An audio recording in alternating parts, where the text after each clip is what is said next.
बच्चों, math mania classes में आपका एक बार फिर से स्वागत है।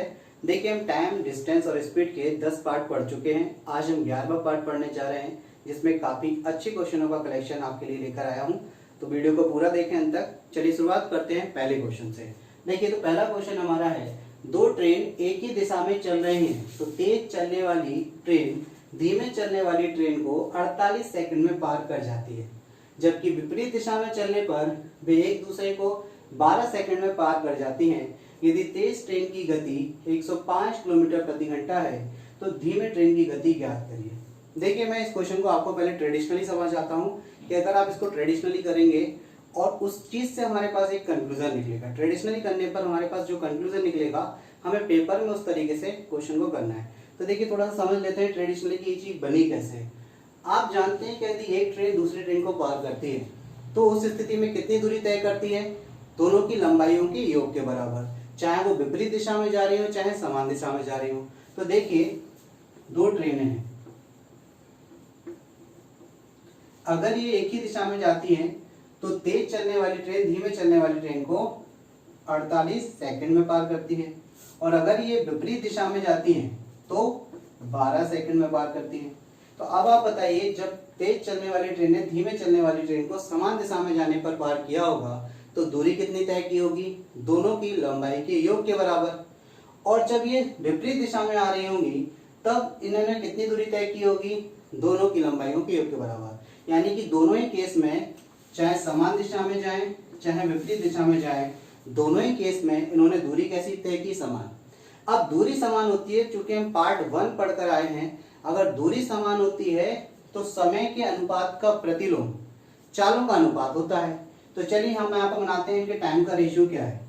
तो इनके टाइम का रेशियो निकल कर आया 48:12, यानी कि 4:1, 4:1 का रेशियो। तो इनके स्पीड का रेशियो क्या होगा? इनके स्पीड का रेशियो होगा 1:4 का। लेकिन ये स्पीड का रेशियो डायरेक्ट ट्रेन की स्पीड का रेशियो नहीं है, कि नहीं तो आप ये सोचेंगे पहली ट्रेन की स्पीड 1 हो गई, दूसरी ट्रेन की 4 हो गई, या तेज चलने वाले की 4 हो गई और धीमे चलने वाले की 1 हो गई। ये डायरेक्ट सीधी ट्रेनों का स्पीड का रेशियो नहीं है, उनकी सापेक्षिक गति यानी कि रिलेटिव स्पीड का रेशियो है, क्योंकि ये समान दिशा में जा रही है। तो ये जो रेशियो निकल कर आया, ये रिलेटिव स्पीड का रेशियो निकल कर आया। और विपरीत दिशा में जा रही है तो भी ये रिलेटिव स्पीड का रेशियो है, यानी कि समान दिशा का विपरीत दिशा से रेशियो बन के आ गया। तो जब समान दिशा में जाती है तो ये किसकी वैल्यू होगी बच्चों?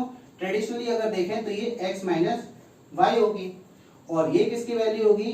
x प्लस वाई होगी। तो जैसा कि हम जानते हैं कि अगर x माइनस वाई बराबर 1 है और x प्लस वाई बराबर 4 है, तो जैसा कि हमने पिछले वीडियो में आपको बताया था कि यदि दो इक्वेशन एक प्लस में और एक माइनस में है, तो बड़े वाले की वैल्यू कैसे निकलती है? दोनों को ऐड करके 2 से डिवाइड कर दीजिए, और दोनों को सब्ट्रैक्ट करके 2 से डिवाइड कर दीजिए, तो छोटे वाले की वैल्यू आ जाएगी। तो अगर हमें x निकालना है तो x कैसे निकलेगा?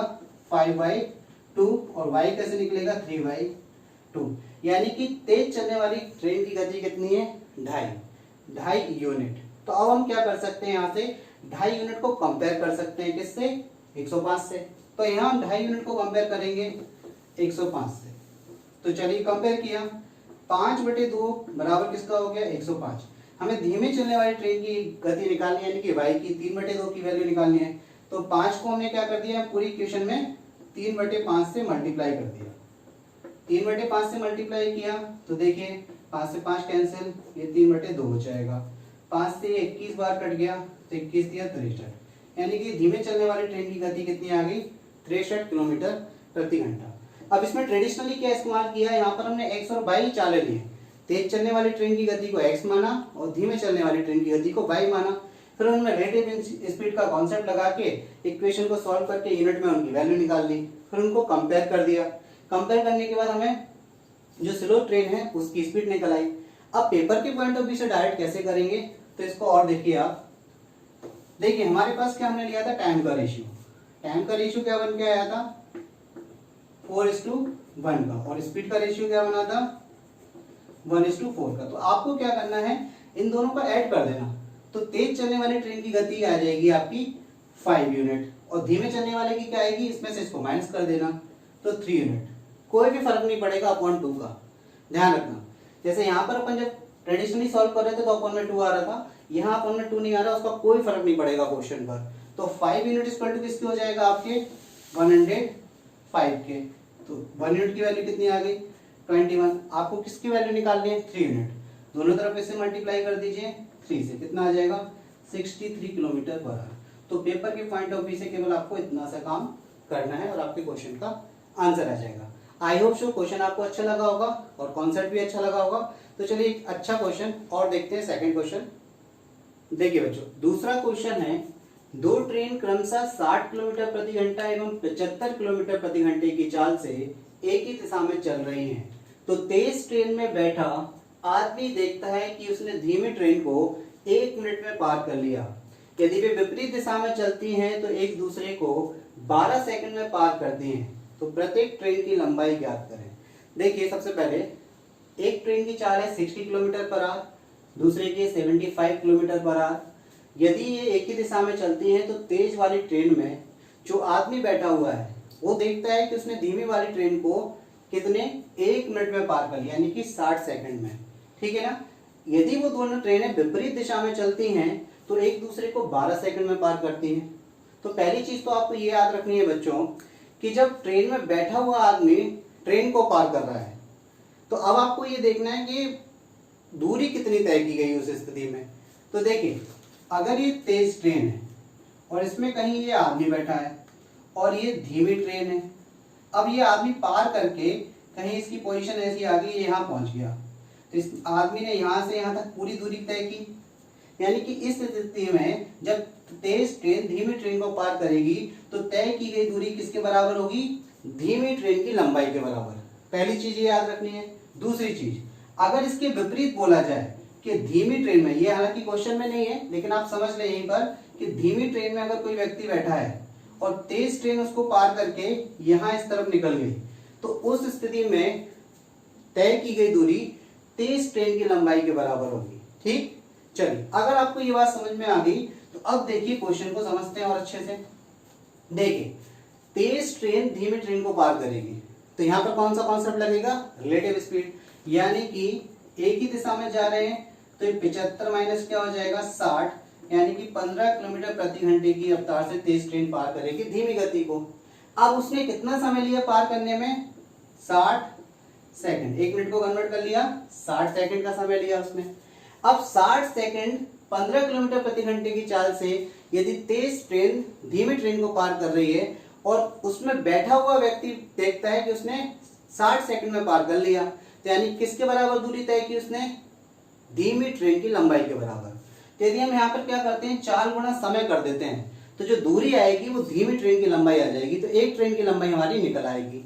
ठीक है, तो अब देखिए पहले हम निकालते हैं धीमी ट्रेन की लंबाई। तो डिस्टेंस इक्वल टू क्या होता है, स्पीड इनटू टाइम। तो स्पीड है आपकी 15, इसको कन्वर्ट कर लें आप मीटर पर सेकंड में, तो 5/18 इंटू क्या हो जाएगा 60।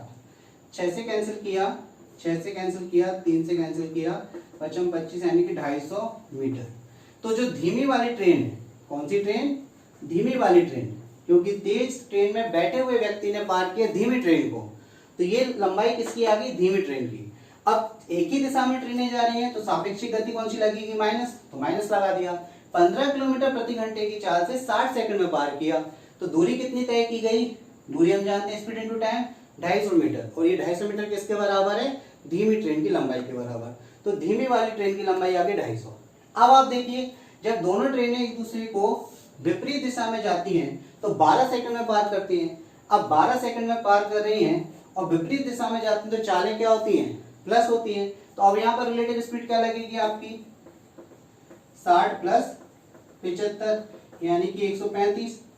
अब डिस्टेंस क्या निकलेगी आपकी, दूरी, स्पीड इनटू टाइम से। फिर देखिए अभी जो डिस्टेंस आएगी दोनों ट्रेनों की लंबाई के योग के बराबर आएगी, क्योंकि दोनों ट्रेनें एक दूसरे को क्रॉस कर रही हैं। तो देखिए ये ट्रेन की लंबाई और ये वाली ट्रेन की लंबाई, जब इन्होंने यहाँ से यहाँ तक क्रॉस किया तो कितनी लंबाई तय की, ये ट्रेन और ये ट्रेन, यानी कि दोनों ट्रेनों की लंबाई के योग के बराबर। तो देखिए स्पीड तो आपकी 135, टाइम कितना लिया 12 सेकंड, 12 सेकंड लिख दिया। देखो जो 135 था 135 उसको मीटर पर सेकंड में कन्वर्ट कर लीजिए। कैंसिल आउट करते हैं, 9 से काटा भाई 2 बार, 9 एकम 9, 9 पन्ना 45, 2 से काटा 6 बार, 6 पंचे 30 और 15 × 45, ये आपका आगे 450 मीटर। ये क्या है, दोनों ट्रेनों की लंबाइयों का योग है। अब धीमी ट्रेन की लंबाई कितनी थी 250 और दोनों का योग कितना आया 450। तो तेज वाली ट्रेन की लंबाई क्या आएगी, तो 450 में से माइनस कर देंगे 250, कितना आ गया बच्चों 200 मीटर।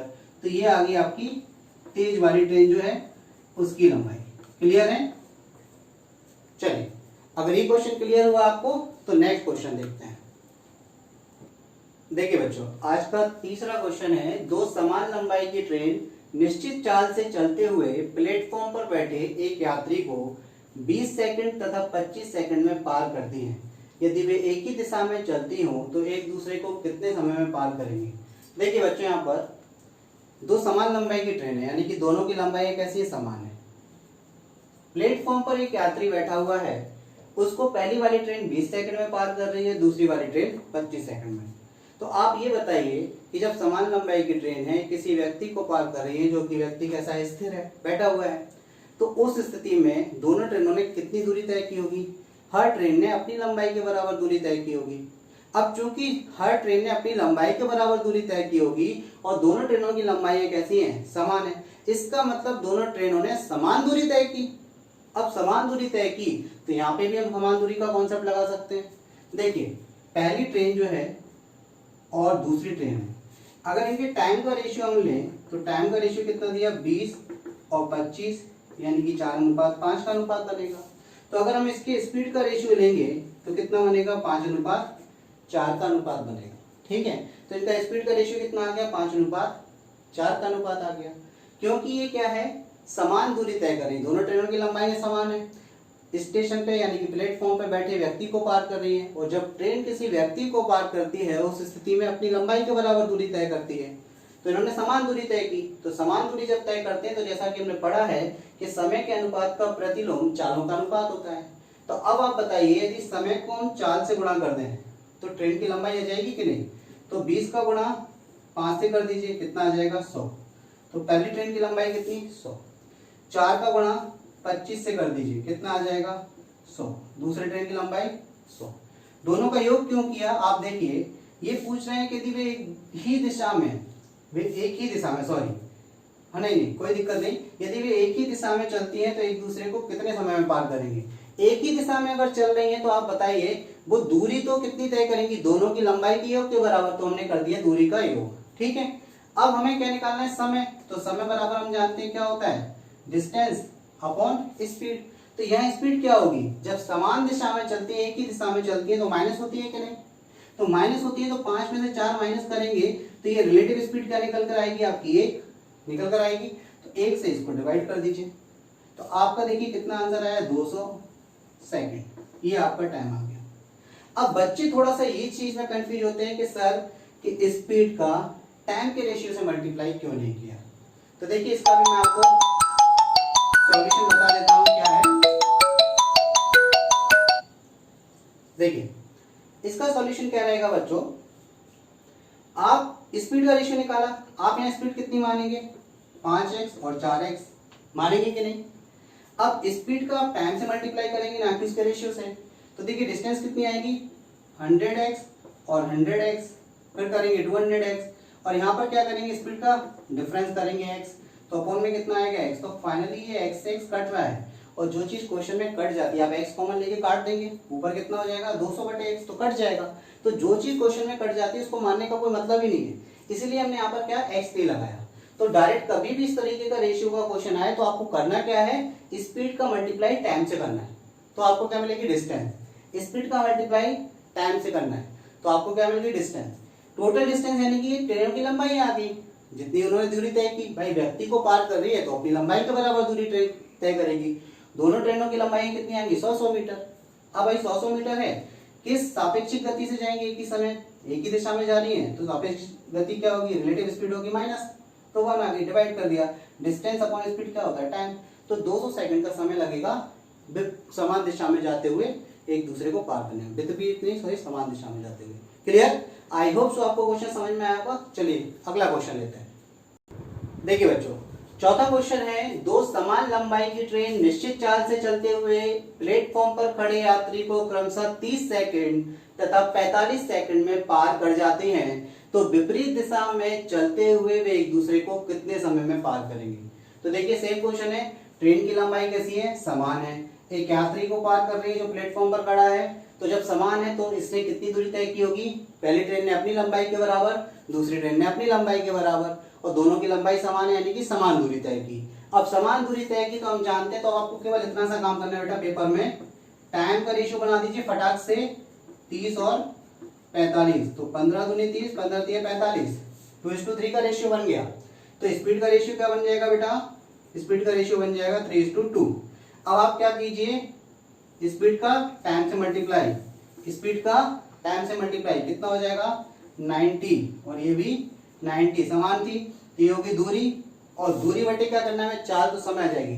अब ये ट्रेनें कहाँ जा रही हैं, विपरीत दिशा में, तो इनकी क्या होती है रिलेटिव स्पीड क्या होगी, प्लस होगी। तो यहाँ रिलेटिव स्पीड क्या आ गई 3 + 2 यानी कि 5। तो आपको 5 से डिवाइड कर देना है। तो ये कितना हो जाएगा 180 / 5। तो 5 दिए 15, 5 का 30 यानी कि 36 सेकंड का समय लगेगा। पेपर में आपको जरा सा इतना सा काम करना है। क्लियर बेटा। चलिए अगला क्वेश्चन देखते हैं। देखिए बच्चों अगला क्वेश्चन है, एक ट्रेन की चाल 2/3 हो जाने पर वह अपने गंतव्य पर 45 मिनट देरी से पहुंचती है। यदि गंतव्य की दूरी 108 किलोमीटर हो तो ट्रेन की वास्तविक चाल ज्ञात करनी है। देखिए क्या है, एक ट्रेन मान के चलिए स्थान ए से बी के लिए जाती है और बीच की दूरी कितनी है 108 किलोमीटर। गंतव्य पर ट्रेन की जो चाल है वो कितनी हो जाती है 2/3 हो जाती है। तो 45 मिनट देरी से पहुंच रही है गंतव्य पर। 2/3 का मतलब क्या है, देखिए हमने आपको बताया कि फ्रैक्शनल वैल्यू जब भी दी हो तो हमेशा वास्तविक चाल क्या होगी यहाँ पर, जो आपको डिनोमिनेटर दिया यानी कि एक्चुअल स्पीड क्या होगी उसकी, एक्चुअल स्पीड हो गई आपकी 3। तो अब नई स्पीड कितनी हो गई, तो नई जो स्पीड आ गई वो आ गई 2। कितनी बात समझ में आ गई, तो नई स्पीड आपकी निकल कर आई 2। यानी कि पहले स्पीड की अगर रेशियो की बात करें तो स्पीड का रेशियो एक्चुअल था 3, नई हो गई 2। ठीक है। तो अब देखिए पहले भी ए से बी जा रही थी 108 किलोमीटर, अभी भी ए से बी जा रही है। तो अगर दूरी समान है तो स्पीड के रेशियो का क्या कर देंगे, रेसिप्रोकल कर देंगे। तो टाइम का रेशियो आएगा कि नहीं, बिल्कुल आएगा बच्चों। तो टाइम का रेशियो क्या हो जाएगा 2:3। यानी कि पहले 2 यूनिट का समय लेती थी, अब 3 का ले रही है। कितना बढ़ गया समय, 1 यूनिट। 1 यूनिट की वैल्यू कितनी बेटा 45। तो एक्चुअल स्पीड से जाने पर उसको कितने यूनिट का समय लगता था 2 यूनिट। तो 2 यूनिट की वैल्यू कितनी हो गई 90। 90 मिनट का मतलब होता है 3/2 घंटे यानी कि 1.5 घंटे का समय। अब 1.5 घंटे का समय लेती थी जब वो एक्चुअल स्पीड से जाती थी। तो इन्होंने क्या बोला है, इन्होंने पूछा है तो उसकी एक्चुअल स्पीड बताएं। तो अगर 1.5 घंटे का समय लेती थी, दूरी आपके पास दी है 108, तो स्पीड क्या होगी, एक्चुअल स्पीड निकल कर आएगी आपकी, स्पीड क्या होती है डिस्टेंस अपॉन टाइम। तो अपॉन में 2 पर चला जाएगा, 3 3 जा 9 और 3 6 जा 18, 36 दूनी 72 किलोमीटर प्रति घंटा। ये उसकी एक्चुअल स्पीड आ गई। क्लियर। चलिए अगला क्वेश्चन देखते हैं। देखिए बच्चों अगला क्वेश्चन है, एक दूसरे के विपरीत दिशा में जा रही दो ट्रेन प्लेटफॉर्म पर खड़े एक आदमी को क्रमशः 27 सेकंड तथा 17 सेकंड में पार करती हैं तथा एक दूसरे को 23 सेकंड में पार करती हैं। तो इनकी चालों का अनुपात आपको ज्ञात करना है। देखिए क्वेश्चन कुछ इस तरीके से है कि कोई व्यक्ति खड़ा है ये प्लेटफॉर्म पर, ठीक, एक ट्रेन आ रही है इस तरफ से, एक ट्रेन आ रही है इस तरफ से विपरीत दिशा में। तो ये वाली ट्रेन इस व्यक्ति को पार करने में 27 सेकंड का समय लेती है और ये वाली ट्रेन 17 सेकंड का पार समय लेती है। लेकिन जब ये एक दूसरे को क्रॉस करती हैं, मतलब ये एक दूसरे को जब क्रॉस कर जाती है, यहाँ से ये वाली इधर पहुंच जाती है और यहाँ से ये वाली, तो ये 23 सेकंड का समय लेती है। तो आपसे पूछा गया है बच्चों कि इनकी चालों का अनुपात क्या होगा। ठीक, तो देखिए इसको थोड़ा सा ट्रेडिशनली समझते हैं, फिर उससे एक शानदार कंक्लूजन निकालते हैं। उस कंक्लूजन से देखिए क्वेश्चन चुटकियों में सॉल्व होगा। ठीक है ना। तो देखिए अगर हम पहली ट्रेन की चाल मान लें कि x मीटर पर सेकंड है और दूसरी ट्रेन की चाल मान लें y मीटर पर सेकंड है, तो बताइए पहली ट्रेन ने जब व्यक्ति को पार किया होगा 27 सेकंड का समय लिया, तो कितनी दूरी तय की होगी, अपनी लंबाई के बराबर। ठीक है। तो यहाँ से हम निकालते हैं पहली ट्रेन की लंबाई, यानी कि इसको L1 मान लो। पहली ट्रेन की लंबाई L1 कितना हो जाएगा, चाल गुणा समय, यानी कि हम थोड़ा सा इसको ऐसे लिखते हैं 27x सीधा सीधा। दूसरी ट्रेन की लंबाई हमने L2 मान ली, वो कितनी होगी 17y, यानी कि दोनों ट्रेनों की लंबाइयां आ गई। अब जब दोनों ट्रेनों एक दूसरे को पार कर रही हैं और विपरीत दिशा में जा रही हैं, तो यहाँ इनकी सापेक्षिक गति क्या होगी बेटा, x प्लस वाई होगी कि नहीं। अब x प्लस वाई से इन्होंने कितने समय में पार किया एक दूसरे को, 23 सेकंड में। तो अगर हम ऐसे बोले तो कितनी दूरी तय की, तो यहाँ आ गया 23 इंटू एक्स प्लस वाई, 4 गुना समय, तो इक्वल दूरी होगी। तो इन दोनों का ये जो योग है इसके बराबर होगा, बिल्कुल होगा। तो यहाँ पर अपन ने लिखा 27x प्लस 17y बराबर कितना हो गया, 23x प्लस 23y। अब देखिए ट्रांसपोजिशन करते हैं, 27 में से 23 माइनस करते हैं तो बचा कितना, 4x। 23 में से 17 माइनस करते हैं कितना बचा, 6y। तो x अनुपात y कितना आया, 6 अनुपात 4, यानी कि 3 अनुपात 2। ये देखिए पहली ट्रेन क्या, दूसरी ट्रेन की चाल से अनुपात आ गया 3 अनुपात 2। क्लियर हो रही बात। ये ट्रेडिशनली है, लेकिन पेपर में हमारे पास इतना समय नहीं रहता कि हम इस तरीके से क्वेश्चन को करें। हमें तरीका समझ में आएगा कि ये बनना कैसे है। अब देखिए इस तरीके से हम डायरेक्ट इस क्वेश्चन को सॉल्व करेंगे। तो करना क्या है, आपको केवल देखना है समय। पहली ट्रेन व्यक्ति को पार कर रही है, 27 सेकंड ले रही है। दूसरी ट्रेन व्यक्ति को पार कर रही है, 17 सेकंड ले रही है। दोनों ट्रेनें एक दूसरे को पार कर रही हैं, कितना समय ले रही है, 23 सेकंड का समय ले रही है। ठीक है, अब आप क्या कीजिए, माइनस कर दीजिए 27 में से 23, कितना आ जाएगा भाई, 4। 23 में से 17 माइनस कर दीजिए, कितना आ जाएगा, 6। यही आपका अनुपात हो गया। ठीक है, कैंसिल आउट कर दीजिए, 3 अनुपात 2। तो आपका अनुपात क्या निकल कर आया, 3 अनुपात 2। यानी कि एक तरीके से देखिए आपने यहाँ पर एलिगेशन इस्तेमाल किया। चूंकि हमने एलिगेशन अभी पढ़ा नहीं है इसलिए मैं आपको ज़्यादा चर्चा नहीं कर रहा, लेकिन बात हमें इतनी समझ में आ रही है कि आप पहले में से दोनों का समय माइनस कर दीजिए, फिर जो दोनों का समय दिया मीन टाइम आपको, उसमें से जो आपका न्यूनतम वैल्यू उसको माइनस कर दीजिए, उनके डिफरेंस का जो रेशियो बनेगा वही आपका आंसर है। क्लियर। चलिए तो नेक्स्ट क्वेश्चन देखते हैं। देखिए बच्चों, अगला क्वेश्चन है हमारा, विपरीत दिशा में जा रही दो ट्रेन जिनकी चाल समान है तथा उनमें से प्रत्येक की लंबाई 180 मीटर है तथा वे एक दूसरे को 18 सेकंड में पार कर जाती हैं, तो प्रत्येक ट्रेन की चाल ज्ञात करें। देखिए आप एक ट्रेन की चाल निकाल लेंगे, दूसरे की निकल आएगी, क्योंकि क्वेश्चन में दिया है कि प्रत्येक की चाल कैसी है, समान है। दूसरी चीज, प्रत्येक की लंबाई भी कैसी है, समान है, 180 180 मीटर दी है, और एक दूसरे को कितने 18 सेकंड में पार कर रहे हैं। तो देखिए बहुत आसानी से क्वेश्चनों को आपको करना है, कोई टफ क्वेश्चन नहीं है, और ऐसे ही अच्छे क्वेश्चन आपसे पूछे जाते हैं एग्जाम में भी। विपरीत दिशा में जा रही है ट्रेनें, तो रिलेटिव स्पीड का कॉन्सेप्ट लगेगा। ये 180 मीटर लंबी है, ये भी 180 मीटर लंबी है, तो टोटल दूरी कितनी तय की भाई, दोनों ट्रेनों ने, रिलेटिव स्पीड से करेंगी। अब रिलेटिव स्पीड कैसे लगाएं, क्योंकि दोनों की ट्रेनों की चाल तो नहीं दी हमें, लेकिन उन्होंने बोला दोनों की चालें समान है, तो यानी कि अगर हम इनकी स्पीड का रेशियो बनाएं पहली ट्रेन का दूसरी से, तो 1:1 का रेशियो बनेगा। ठीक, तो यहाँ पर रिलेटिव स्पीड क्या आएगी, 1 + 1 = 2 यूनिट। क्लियर है। तो हमें क्या निकालनी है, 1 यूनिट की वैल्यू निकालनी है। अब आपको पता है कि जब विपरीत दिशा में जाती हैं तो चालें दूरियां क्या होती है, दोनों की लंबाइयां ऐड होती हैं, तो हम लगाते हैं यहाँ पर रिलेटिव स्पीड। तो स्पीड इक्वल टू क्या आएगा आपका, या रिलेटिव स्पीड इक्वल टू क्या आएगा, डिस्टेंस, यानी कि 360। समय कितना लिया भाई, 18, तो कितना है यहाँ पर 20 मीटर प्रति सेकंड। ये क्या आ गई, रिलेटिव स्पीड निकल कर आ गई जब वो विपरीत दिशा में जा रही है, और वो कितनी है, 2 यूनिट, यानी कि 2 यूनिट की वैल्यू कितनी आ गई, 20 के बराबर। 1 यूनिट की वैल्यू कितनी आ गई, 10 मीटर प्रति सेकंड, यानी कि प्रत्येक ट्रेन की चाल कितनी है, 10 मीटर प्रति सेकंड। जबकि उन्होंने पूछा किसमें आपसे, किलोमीटर पर आवर में। तो किलोमीटर पर आवर में कैसे कन्वर्ट करते हैं बच्चों, केवल आपको 18/5 से मल्टीप्लाई कर देना है, तो 5 दूनी 10, कितना आ गया, 36 किलोमीटर प्रति घंटा। ये हमारा आज का last question. I hope so आपको सारे क्वेश्चन आज के समझ में आए होंगे। काफी अच्छे क्वेश्चन और इसी टाइप के क्वेश्चन एग्जाम में पूछे जाते हैं। ठीक है, यदि आपको वीडियो अच्छा लगा तो इसको लाइक करें, शेयर करें, सब्सक्राइब करें। शेयर ज्यादा से ज्यादा करें, और अगर आप लोगों ने पहली बार वीडियो इसको देख रहे हैं तो जो आपको एक लाल बटन दिख रहा है सब्सक्राइब का, उसको जरूर दबाएं बच्चों, और अपने सारे दोस्तों में शेयर भी करें। Thank you. अगले वीडियो में मिलते हैं कुछ शानदार क्वेश्चनों के साथ।